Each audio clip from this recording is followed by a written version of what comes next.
Pinakalat po sa Kakalsadahan at Pampublikong Lugar ang mga pulis po sa La Union na bilang pagpapaigting sa seguridad ng publiko ngayong holiday season. Layunin din ito na mabantayan ang kaligtasan ng publiko sa mga iligal na aktibidad at modus ng kawatan na partikular na sa mga matataong lugar tulad ng pailaw at pagdagsa ng deboto ngayong nagsimula ng simbang gabi. Kaugnay nito po pinag-iigting ang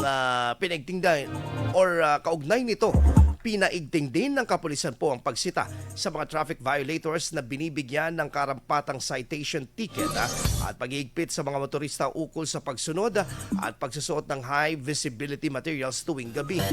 Patuloy na hinihikayat din ng pulisya ang publiko na gamitin ang iPolice eBuzzer ER mobile app upang mabilis na marespondihan sa oras ng peligro.